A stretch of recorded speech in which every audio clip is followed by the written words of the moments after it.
Então, é a palavra do Senhor que diz: buscai ao Senhor enquanto se pode achar, invocai-o enquanto está perto. Pode sentar. Alegrei com a quantidade de jovens que tem nesta igreja. Mas jovens, o texto diz que agora é o seu tempo. Que tempo? O tempo, meu garoto, de buscar o Senhor. O tempo de olhar para os céus e ver que a sua redenção está próxima. Não é tempo de jogar mais biroca. Não é tempo mais de rolar pneu. Não é tempo mais de ficar perdendo tempo nos barzinhos. Não é tempo mais de estar buscando as más companhias.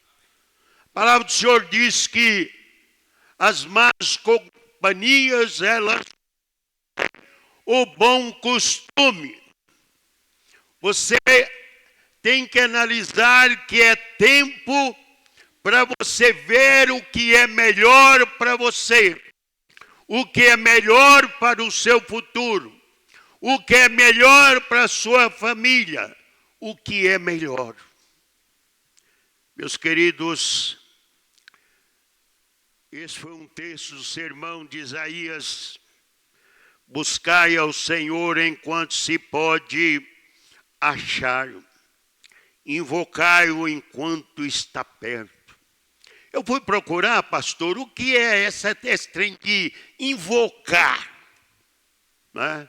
E o nosso dicionário diz que invocar é chamar a divindade para você. Eu achei interessante. Não é apenas orar, não é apenas jejuar, mas pedir a Deus: Senhor, seja comigo. Ter a coragem que Moisés teve. Se o Senhor não for comigo, ou não for conosco, nos deixa aqui ou mata-nos. É tempo dos jovens ser jovens de coração, comprometidos, corajosos, com fé no Senhor, como João Quinox. Orava, até a coisa não melhorava, estava a mesma coisa. Orava, até um dia ele desceu, diz a história, que ele desceu num lugar lá perto da casa dele.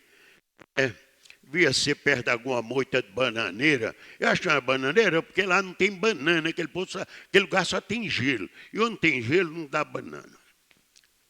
E então ele chega lá, irmãos, e ele grita para Deus: Senhor, ó Senhor, me dá a Escócia, ou me mate. Ou me mate. É tempo do jovem ter decisões solenes, decisões de humildade, decisões de compromisso, de se ter um compromisso sério com a palavra, ter um compromisso sério com a igreja, ter um compromisso sério com o Senhor, ter um compromisso sério com o seu pastor.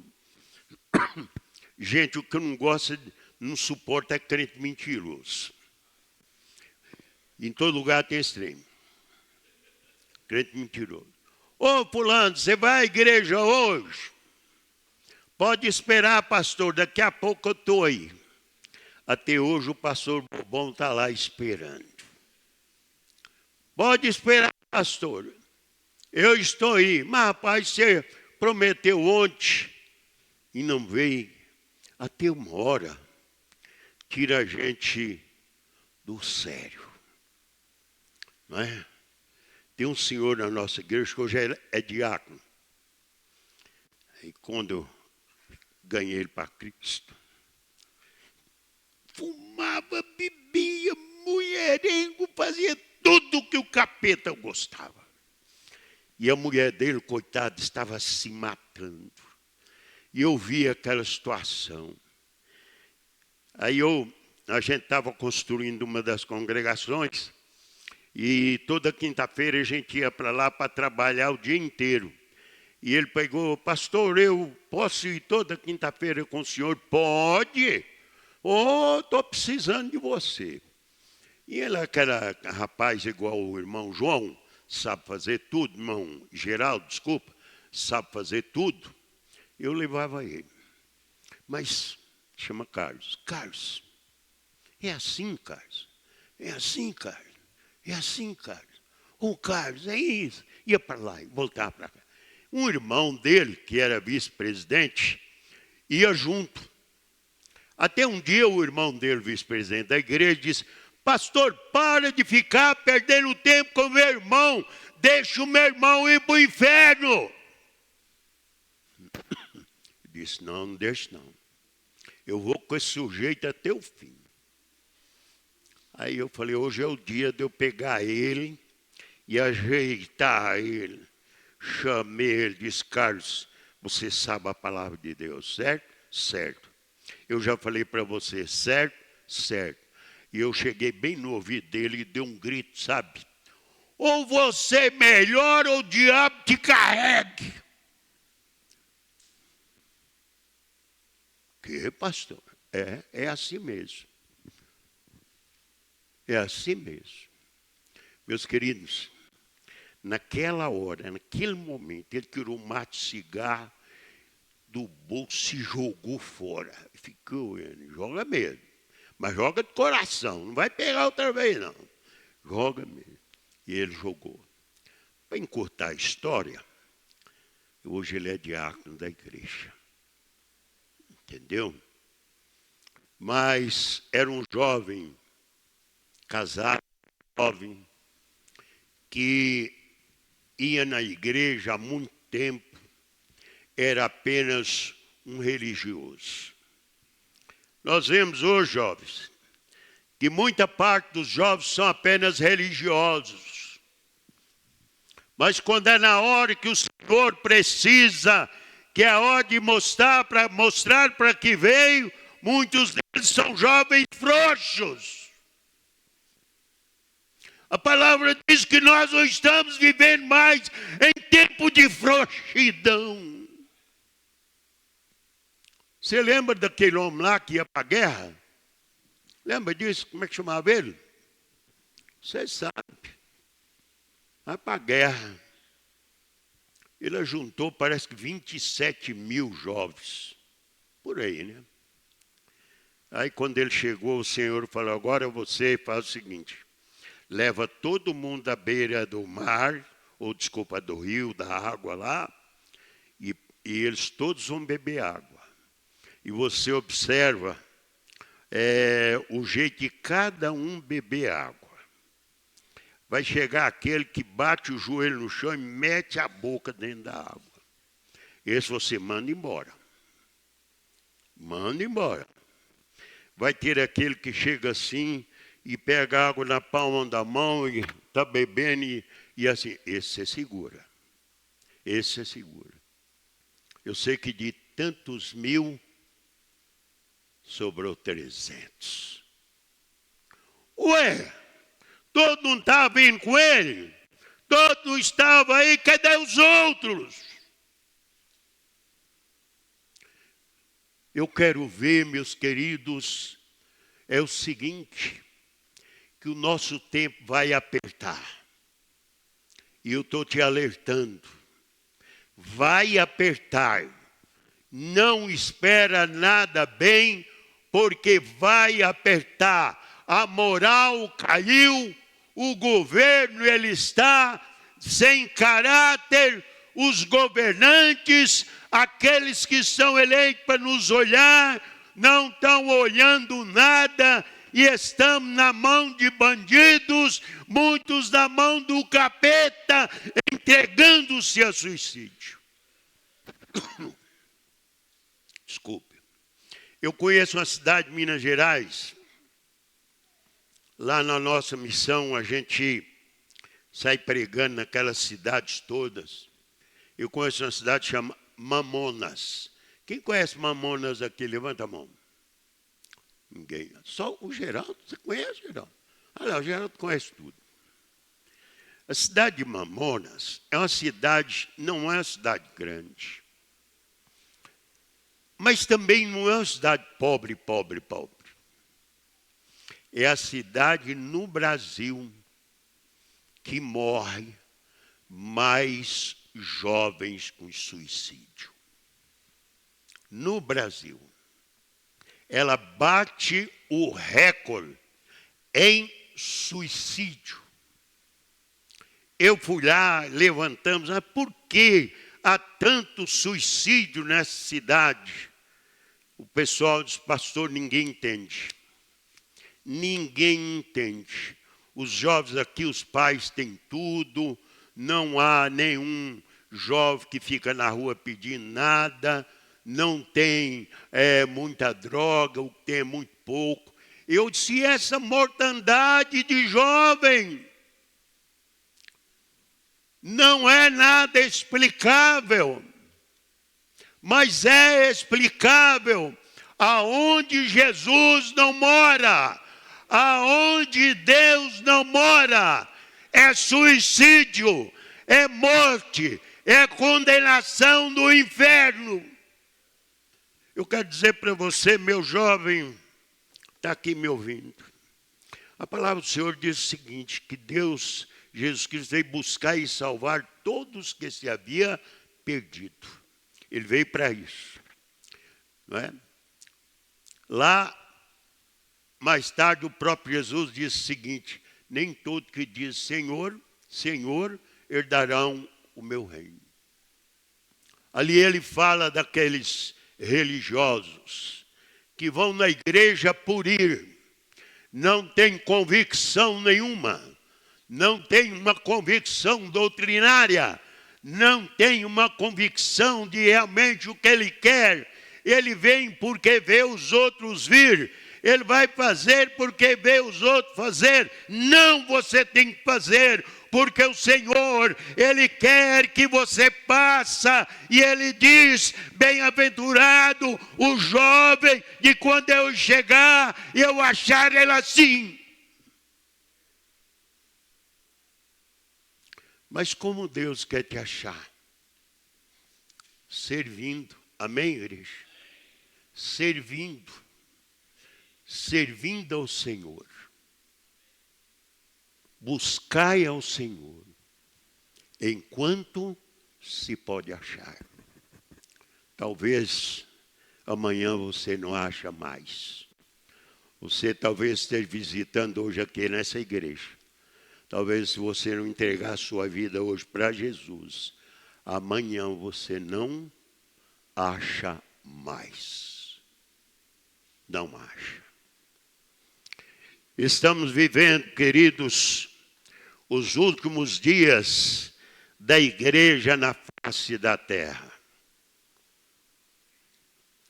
E o que nos preocupa são dois fatores por demais importantes. Primeiro, o que a igreja espera. Vejam vocês. Os pastores estão todos ficando velhos. Eu já estou com 80 anos. Meus amigos que foram consagrados comigo, chamados comigo, quase todos já morreram, estão enterrados. E cadê eles? Eles se foram. Esse aqui está com quase 70 anos. Está mais para lá do que para cá. Esse aqui está jovem. Graças a Deus. Não é? Cadê os outros pastores que estavam aqui? Foram embora? Ali? Aqueles ali, tudo novinho. Agora, eu quero dizer para você, quando essa pastorada toda morrer, se você não fizer nada hoje, a pergunta que eu faço é: vai existir igreja? Cadê as igrejas que Paulo formou? A igreja que está em Antioquia, a igreja que está não sei o quê, a igreja de Laodiceia, a igreja de Tiatira, a igreja... Cadê elas? Os hereges chegou lá, entraram e tomaram tudo. Quem é culpado disso? É você que não está preparando para isso. É você que não está buscando para isso. Não espere pelos pastores. Por quê? Meus queridos jovens, pastor não forma rebanho. Pastor não cresce rebanho. Pastor não foi chamado para crescer rebanho. Ele não produz rebanho. Ele não reproduz. Quem reproduz rebanho é o rebanho. O pastor é o homem que Deus colocou para cuidar do rebanho dele. Mas pastor, a igreja, ela não está crescendo, ela não está aqui. Pois é, o meu pastor não faz... Agora vão achar um bode expiatório. O meu pastor não faz isso, o meu pastor não faz aquilo, e a coisa está assim, e a coisa está assado, e flecha o homem, chuta o homem, empurra o homem. Ele não é culpado de nada, culpado é você que mal senta num banco, termina o culto, se perguntar o tema da mensagem, se perguntar o texto, você não sabe. Quantas vezes você ficou de joelho à madrugada orando por todos? Quantas vezes você orou pelo seu pastor, pela família do pastor, por cada irmão da igreja, por aquele velhinho da igreja, por aquela criança da igreja? Quantas vezes na hora do almoço você diz: Senhor, obrigado por este alimento. Nós estamos vivendo uma vida que se vai ao rodão. No almoço é faca bainha, jabá com farinha. Vamos comer. Crente que não tem paciência, e nenhum com o outro. Verdade. É um perigo quando você vê um crente fazendo negócio com o outro dentro da igreja. Eu já entro e vou cortando. Ô pastor, eu estou comprando um carro do irmão fulano de tal. Se eu fosse você, ia na agência. Tem tanta agência por aí. Eu vou trocar o meu carro com fulano. Se eu fosse você, não fazia. Vai na agência, entrega esse caco velho, pega o outro e vem embora. É a melhor coisa que você faz. Para evitar confusão. Confusão.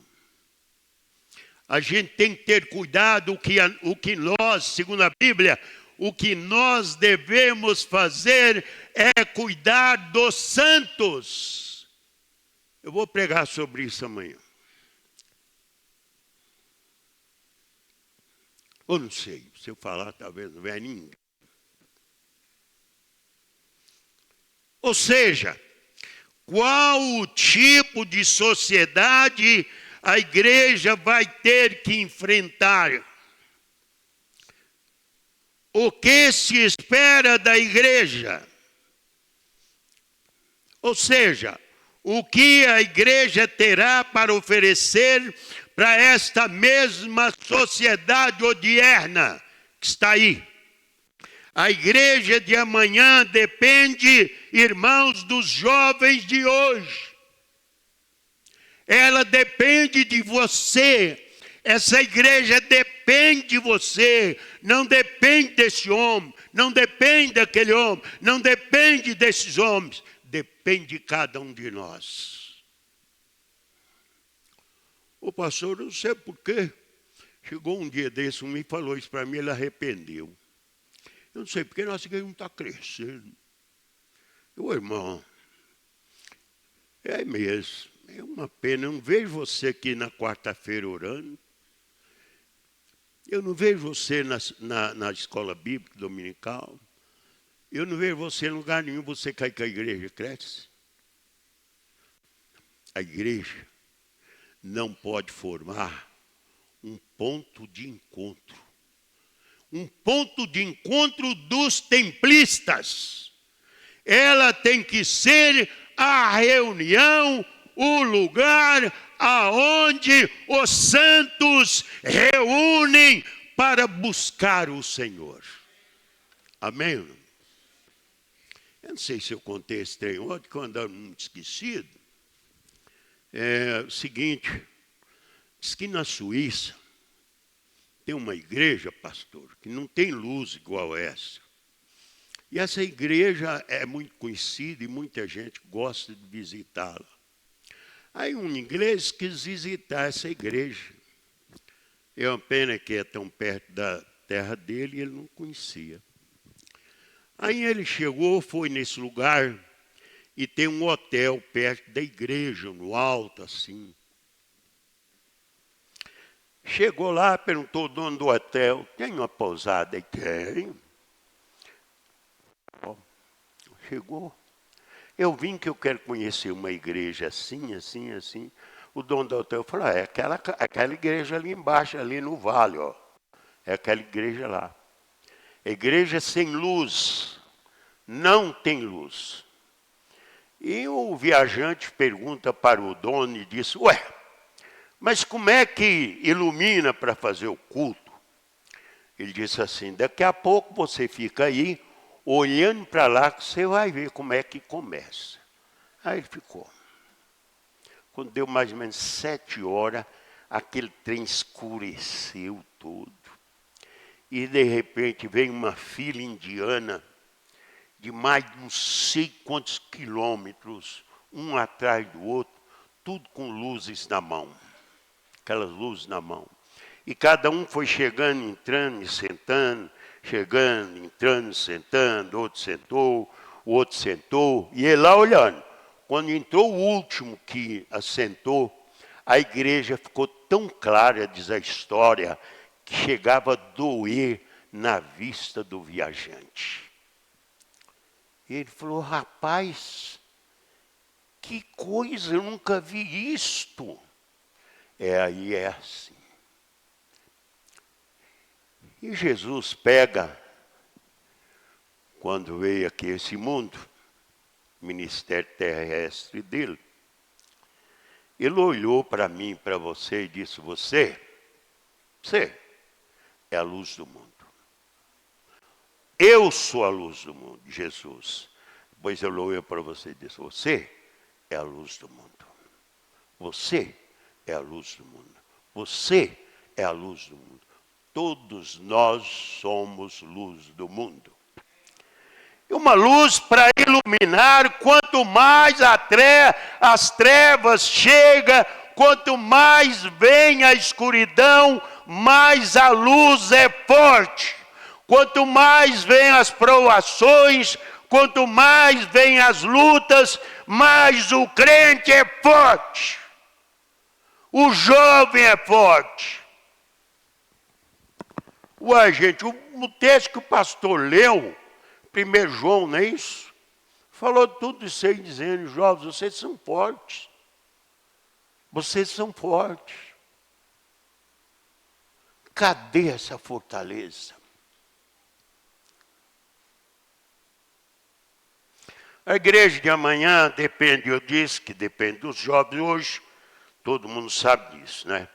Então é fundamental para que, com êxito, vencer os desafios que são colocados à vossa frente.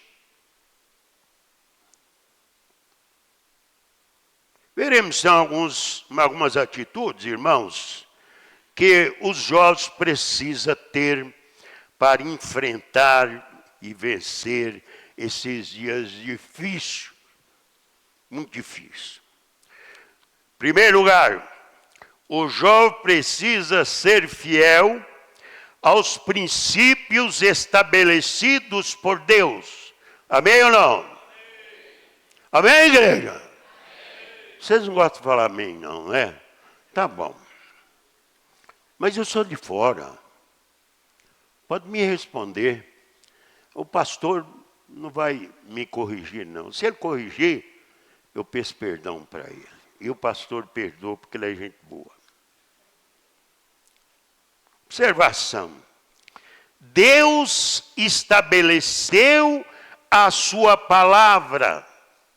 Na sua palavra, ele estabeleceu alguns princípios fundamentais através dos quais o homem possa ter comunhão com ele. O que Deus quer é isso.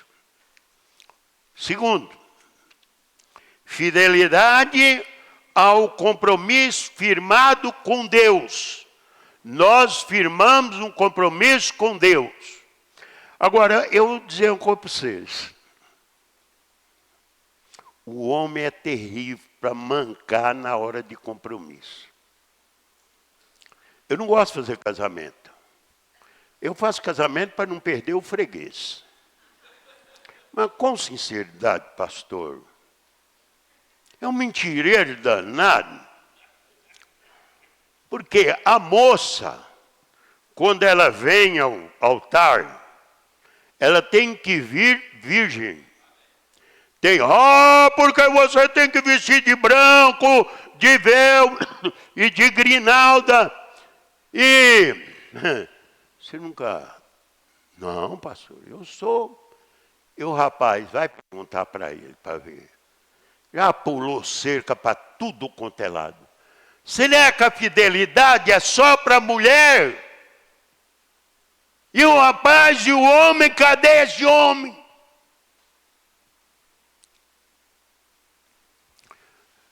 Moça, quantas moças estão me ouvindo aqui? Levanta a mão. Só as moças. Só a moça. Homem não.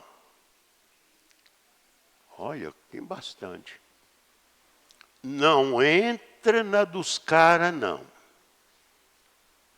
Não entra. Não entra mesmo. Não case com, não faça não queira unir o jugo desigual. Não funciona.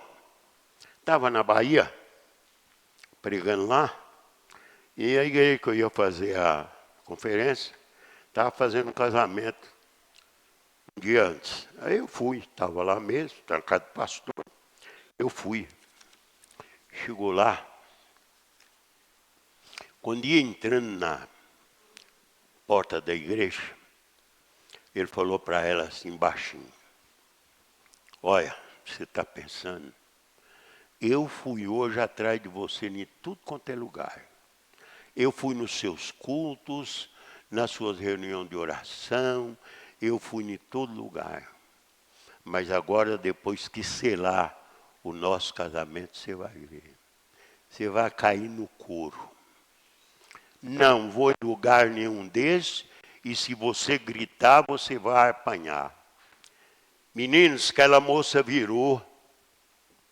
Ela virou, você só viu a grinalda dela voar, e o vestidão dela voar também, e os pais correndo atrás, e os padrinhos correndo atrás. Agora, ela tinha razão, não tinha? Se ela tivesse sido, ela tinha apanhado até hoje. Você jura ser fiel a ela até que a morte separa? Sim! Pois vai viver e dizer que só porque falou isso. Toma cuidado. Rapazes, toma cuidado.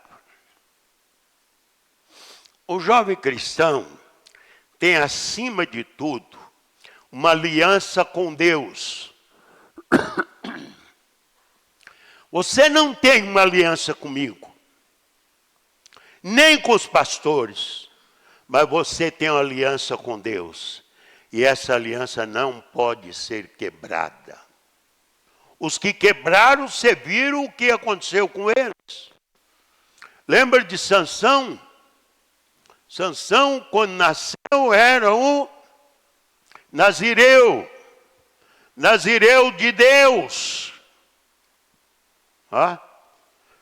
Foi crescendo, foi crescendo, foi crescendo. Não escutava o conselho do pai nem da mãe, papapá. Daqui a pouco ele estava no colo de Dalila. Ué, cadê a aliança do nazireado? Sumiu. Quebrou a aliança. Qual foi o fim dele? Onde ele foi parar? Foi parar como palhaço, com os olhos furados, pagando preço alto pelo seu próprio pecado. Meu jovem, a Bíblia diz que tudo que o homem semear, ele vai ceifar.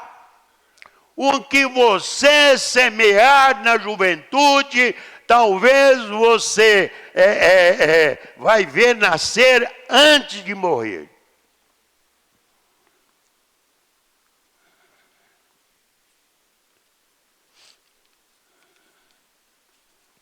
Estamos assim, não é?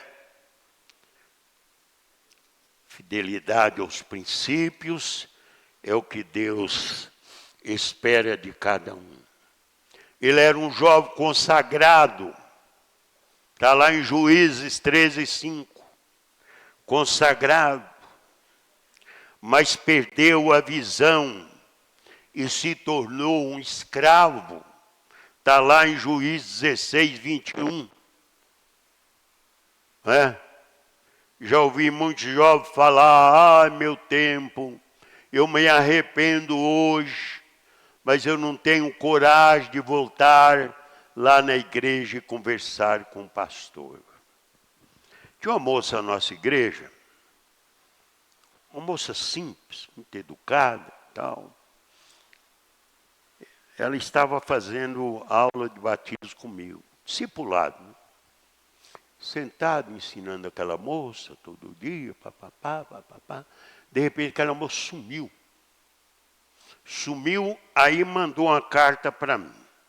Pastor, eu estou envolvida com um namoro com uma pessoa não crente. Eu voltei e dei para ela, apareça aqui para a gente conversar. Aí eu falei para ela, fulana, não faça isso, não faça. Ah, pastor, o pior é que eu já estou grávida. Sumiu. 3 anos ela apareceu, arrastando um menino. O menino, talvez eu não vou falar direito a doença, mas se a doutora Aline estiver aí, ela pode levantar e corrigir. Ou qualquer outro médico. Aquela doença que a criança nasce com a cabeça cheia de água. Não sei o que, ela é encefálico, não é? Hein? E aquele menino nasceu e o médico falou, isso aí acabou. Isso não tem jeito. E aquela moça entrou no meu escritório chorando, o que é que eu faço, pastor? E aquele moleque cego, aquele menino, babando por todos os lados, com incontinência disso, daquilo outro. Aquela moça já estava pagando um preço altíssimo. Eu disse, cadê o pai? Sumiu. É assim que acontece. O tempo é agora, meu jovem, não é amanhã não. É agora. Não ceder à tentação da fornicação. Que a Bíblia chama de desejo da mocidade, né? Que não é só de mocidade, mas tudo bem, deixa para lá. Não é isso? Apocalipse 21:8 fala lá. José do Egito ele era escravo. Ele era escravo, está lá em Gênesis 39, 1.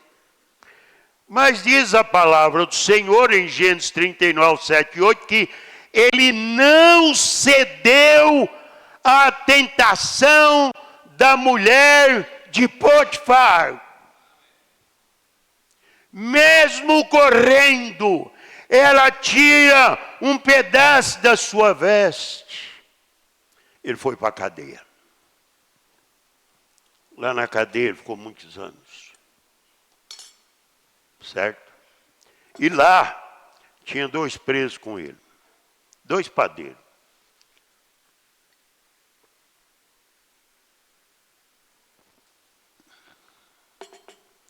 Algumas pessoas perguntam se eu estou nervoso porque eu tremo. Não, querido. Eu tenho uma doença que a cura é só por Deus. Eu já pedi, até hoje ele não curou.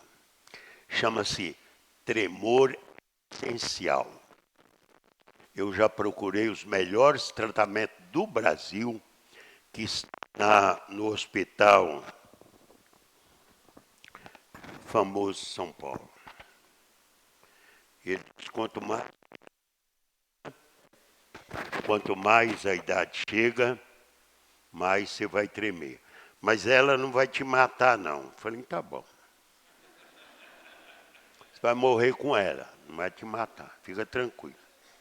Então, vamos tremendo aí. Tem um corinho que diz assim, tropeça que oi, cai acolá. Levanta e vamos embora. Verdade, de vez em quando eu tomo uns tombos. Fui enterrar meu concunhado esses dias. Acabei de enterrar, ganhei aquele homem para Cristo. Quando terminei de enterrar, muita gente no cemitério, lotado. Quando ia embora, eu tropecei e caí. Aí tinha médico, parente dele, enfermeiro e tudo. Eles me pegaram pensando que eu estava morrendo. Mas estou aqui. Pela graça de Deus. Mas, queridos jovens, por que ele não cedeu aquilo àquela mulher? Sabe por quê? Simplesmente, ele tinha um compromisso sério com Deus. Ele tinha uma aliança com Deus, cuja aliança não podia ser quebrada.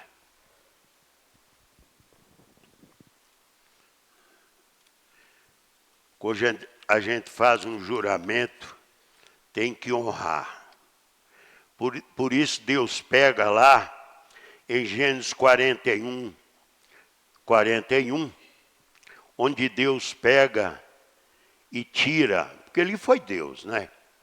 E tira José do calabouço, lá do fundão, traz para cima e coloca José como governador do Egito. Viu aí? Com que cara não ficou a mulher de Potifar? Com que cara não ficou Potifar?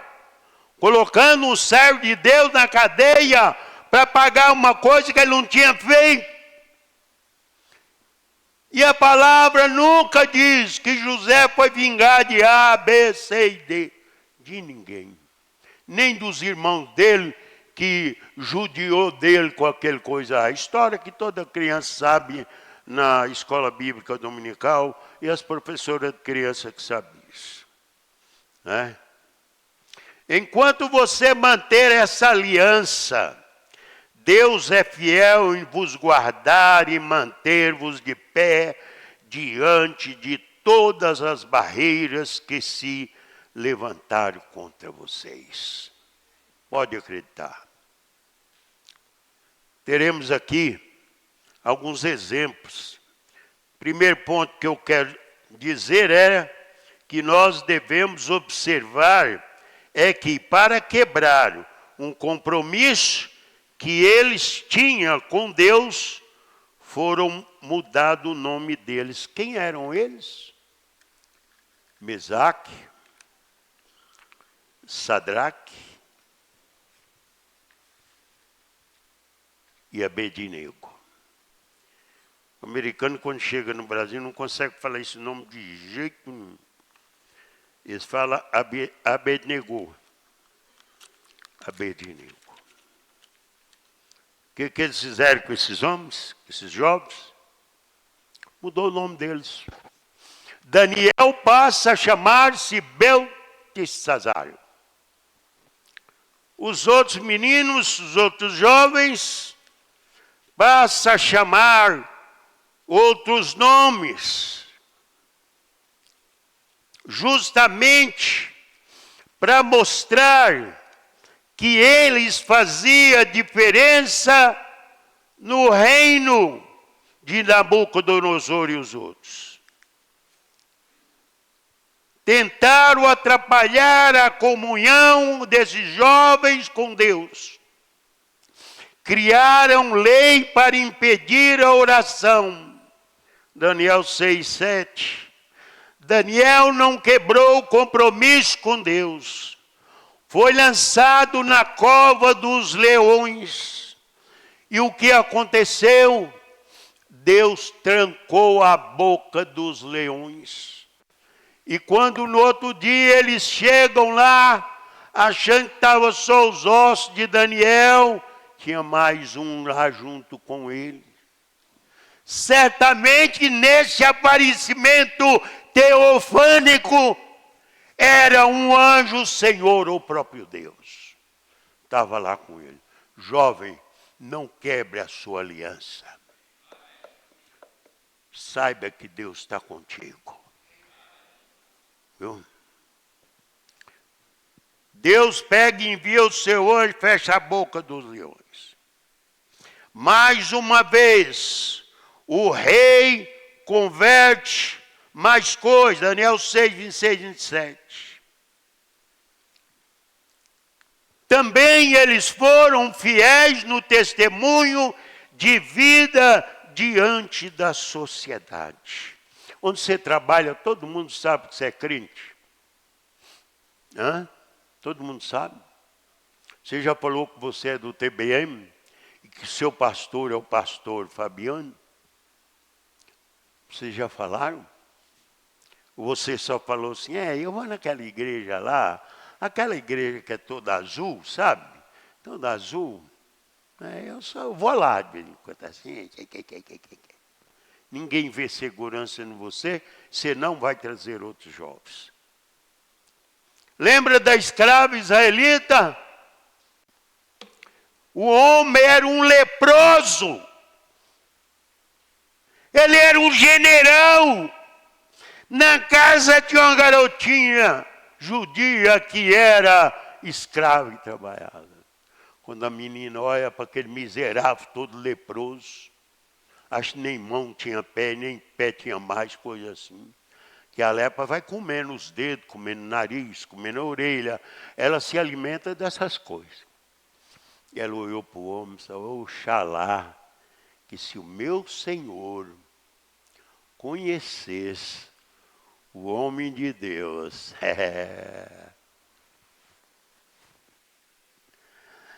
ele ficaria livre dessa desgraça no corpo dele. Aquela menina olhou para ele e disse, a princípio ele achou ruim. No fim ele vai cair na mão do homem de Deus e o homem de Deus manda o recado. Vai para o Rio Jordão. A lição de Deus foi para Deus agir. Ele deveria sair da sua zona de conforto. Vai para o Rio Jordão e mergulha 7 vezes. Jordão era esgotão, né? Igual aquele rio Tietê lá em São Paulo. E ele se irritou todo, que ele ia molhar naquela lama pedida. Ele era o general. Deus não quer saber se você é general. Meu irmão, meu amigo, Deus não quer saber o que você é. Deus quer saber se você tem coragem de joelhar e entregar a sua vida nas mãos dele. E é o que acontece. Ele mergulhou a primeira vez. Saiu, olhou, está tudo aí. Vai outra vez, vai outra vez. Nada. Terceira, nada. Quarta, nada. Quinta, nada. Sexta, nada. Essa hora acho que ele me ameaçou puxar o carro. Só me trouxeram nesse feditinho aqui e não está acontecendo nada. Não, moço, dá outra mergulhada aí, rapaz. Coragem, general. Vou mergulhar. Plá, quando ele saiu. Tudo limpinho. Amém, meus queridos? Amém, igreja? Glória a Deus. Opa, tem pentecostal aqui? Tem. Todos nós somos pentecostais. Mas a maneira certa, né, pastor? Pastor, me perdoe.